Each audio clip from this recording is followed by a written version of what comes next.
क्या होगा अगर अचानक से सूरज गायब हो जाए? 1 घंटे के लिए, 1 दिन के लिए, 1 महीने के लिए या फिर 1 साल तक अगर गायब ही रहे। ये काल्पनिक तो जरूर है, लेकिन अगर किसी भी तरह यह असल में हुआ तो क्या होगा? उस अद्भुत चीज को आप असल में अभी देखने वाले हो।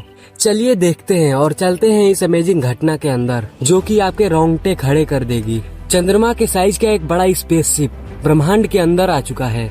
धरती के लोग इस बात से बेखबर हैं। ये स्पेसशिप है एक दूर के तारामंडल में रहने वाले एलियनों का, जो कि सूरज को लेने आए हैं। वो डायसन स्पेयर नाम का एक एडवांस मशीन लेकर आए हैं, जिसकी मदद से सूरज को उसके अंदर डालकर उसे ले जाने आए हैं। सूरज ही वो चीज है जो अपने ग्रेविटी की मदद से धरती को अपने आसपास घुमाए रखता है। पर अब जैसे ही उन्होंने सूरज को उसके जगह से हटाया, वैसे ही सौरमंडल के सारे ग्रह जैसे मंगल, बुध, धरती, बृहस्पति, ये सब ग्रह अपने जगह से हिलकर अलग अलग हो गए। अब अंतरिक्ष में दूर इधर उधर घूम रहे हैं। अब अंतरिक्ष में धरती बिना किसी कंट्रोल के इधर उधर तैरने लगी है। अब कोई सूरज नहीं है जो उसे कंट्रोल में रख के एक सिस्टम में रख पाए। धरती के एक साइड अभी भी दिन का समय चल रहा है और अभी भी सब कुछ नॉर्मल दिख रहा है। आसमान में सूरज सही सलामत दिख रहा है। धरती पे किसी को नहीं पता कि सौरमंडल का सबसे इम्पोर्टेंट एलिमेंट को किसी ने चुरा लिया है। ये इसलिए कि सूरज के लाइट को धरती तक आने में करीबन 8 मिनट 20 सेकंड लग जाते हैं। उधर एलियन सूरज को अंतरिक्ष से ले जा चुके हैं। धरती पे इसका प्रभाव ठीक 8 मिनट 20 सेकंड बाद होगा। 8 मिनट 20 सेकंड बीत चुके हैं।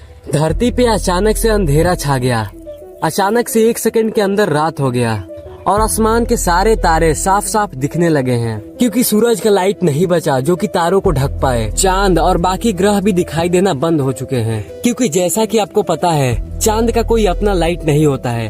जैसे ही सूरज का प्रकाश उस पे पड़ता है तो वो हमें दिखाई देता है। क्योंकि सूरज अब गायब हो चुका है तो चांद भी अब नहीं दिखेगा। इस घटना का सबसे भयानक असर पेड़ पौधों के ऊपर पड़ा है, क्योंकि लाइट के हेल्प से पेड़ पौधे जिंदा रहते थे। एक प्रोसेस चलता था जिसे फोटोसिंथेसिस कहते हैं। लेकिन जैसे ही सूरज गायब हुआ, अब लाइट नहीं है और पेड़ पौधे अब ऑक्सीजन प्रोड्यूस नहीं कर पा रहे हैं। अब 1 घंटे बीत चुके हैं। आधी दुनिया को ये समझ नहीं आ रहा कि आखिर ये हुआ क्या। जहाँ रात था वहाँ भी खबर पहुँच चुका है कि धरती के दिन वाले साइड में भी रात हो चुका है। पूरी दुनिया इस घटना से हैरान है। टेम्परेचर धीरे धीरे गिरना शुरू हो चुका है। धरती भी ठंडी हो रही है, लेकिन धरती के अंदर का जो कोर है उसके चलते धरती अभी भी अच्छी खासी गर्म है और ज्यादा फर्क नहीं पड़ा है। अब 24 घंटे बीत चुके हैं।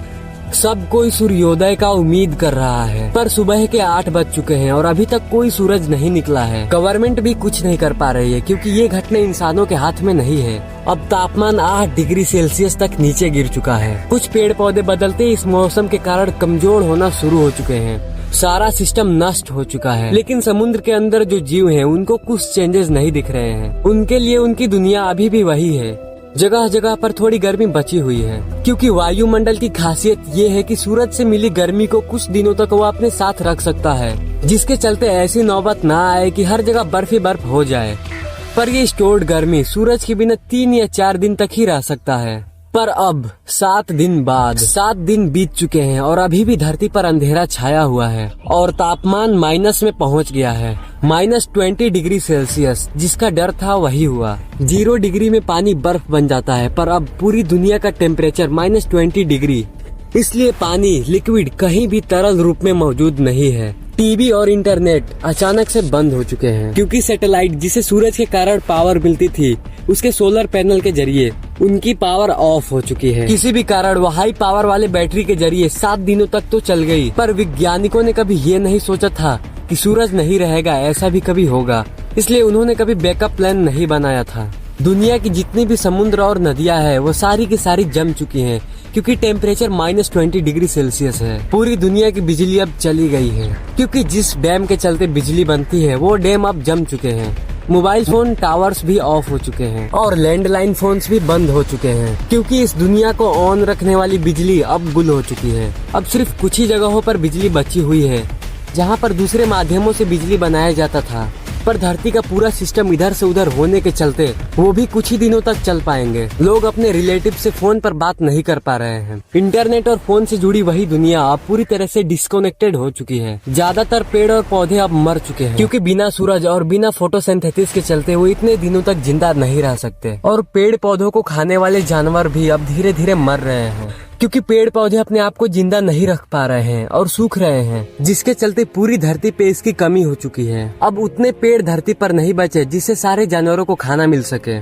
पर जितने पैसे वाले लोग हैं, इन 7 दिनों में अपने लिए एक बेसमेंट बनवा लिया है, ताकि वो इस कपकपाती ठंड से बच सके और सुरक्षित जगह पर कम से कम जिंदा रह सके। गवर्नमेंट लोगों के लिए अंडरग्राउंड बेसमेंट बना रखी है कि लोग उसमें जाकर रह पाए और ठंड से बच पाए। सारे लोग एक समूह में जी रहे हैं और हर जगह रात ही रात है। टाइम अब सेंस नहीं बनाता कि कब दिन है और कब रात है। पहले दिन और रात हुआ करता था, पर अब रात ही रात है। आसमान में तारों का एक अलग ही मैप दिख रहा है, क्योंकि धरती अंतरिक्ष में तैरते तैरते एक अलग ही जगह पर आ चुकी है। 1 महीने बाद धरती ठंडी और ठंडी होती जा रही है। तापमान अब -40 डिग्री पहुंच चुका है। अब अंतरिक्ष से धरती कुछ ऐसा दिख रहा है, जमी हुई धरती जो कपकपा रही है। ऑलमोस्ट पूरी धरती अब बर्फ से ढक चुकी है। धरती के लगभग सारे पेड़ पौधे अब मर चुके हैं, उनको छोड़कर जिन पेड़ पौधों को ठंडे जगह में रहने की आदत थी।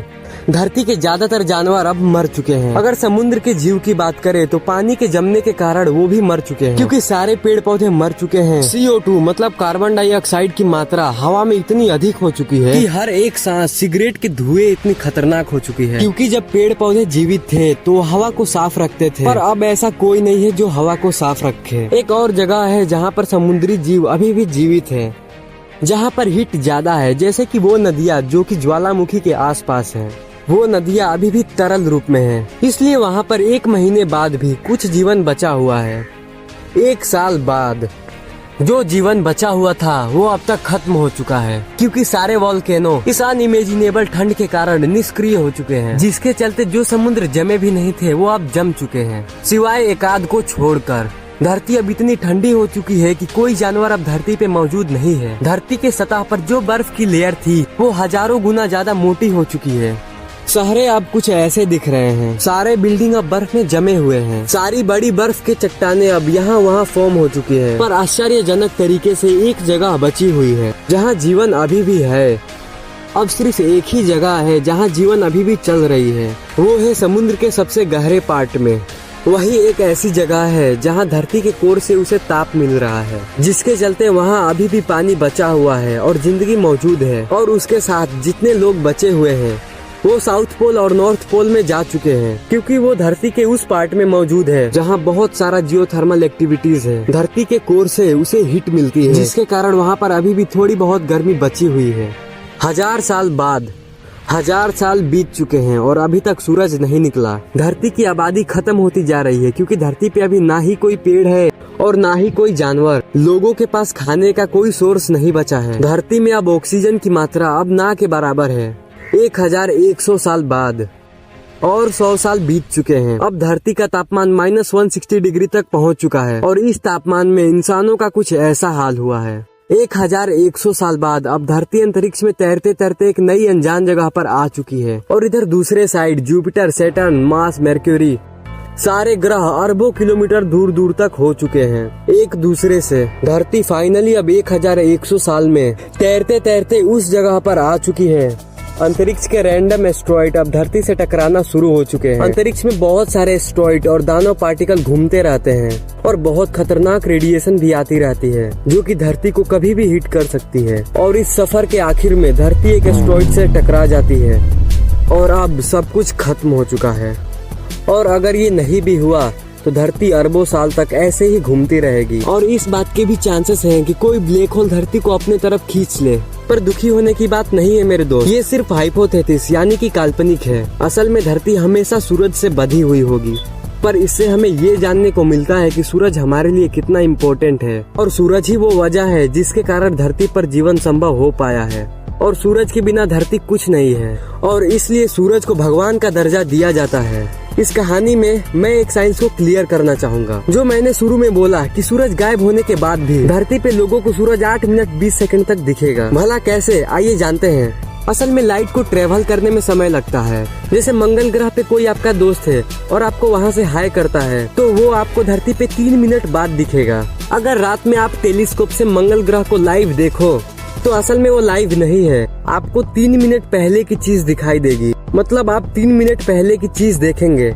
एक और इंटरेस्टिंग एग्जांपल ये है, मान लो कि 66 लाख प्रकाश वर्ष दूर एक प्लेनेट है जिसमें इंसान जैसे एडवांस जीव रहते हैं। अगर वो बहुत ही ज्यादा पावरफुल टेलीस्कोप से धरती को देखेंगे तो वो एक्चुअली में डायनासोर्स को देखेंगे, क्योंकि उस ग्रह से धरती तक लाइट को पहुंचने में 66 लाख साल लगते हैं। इसलिए अभी अगर रियल टाइम में भी धरती को देखेंगे तो वो असल में डायनासोर्स को ही देखेंगे, पर यहाँ पर तो इंसान जी रहे हैं। और इस चीज को देखते हुए एक और अमेजिंग फैक्ट ये निकलता है कि जो रात को आसमान में आप इतने सारे तारे देखते हो वो असल में वहाँ नहीं है, वो कब के मर चुके हैं, वो तो पास्ट है। वो अरबों खरबों प्रकाश वर्ष दूर के तारे हैं। इसलिए आज से 1 अरब साल पहले जो था तब का लाइट अभी जाके पहुँचा है। लाइट को पहुँचने में इतना ज्यादा समय लगा है, इसलिए अरबों साल पहले का भी हम अभी देख पा रहे हैं। इस मूवमेंट में एक्चुअल में वहाँ क्या होगा ये अभी कोई नहीं जानता। जो आप देख रहे हो वो सब पास्ट है। आसमान में सूरज ढलते वक्त जो आप देखते हो वो असल में 8 मिनट पहले का दृश्य आप देख रहे हो। आप लाइव सूरज को देखते हुए भी लाइव सूरज को नहीं देख पाते। बड़ी अमेजिंग बातें हैं ये सब, इज़न्ट इट? वैसे ये वीडियो आपको कैसी लगी?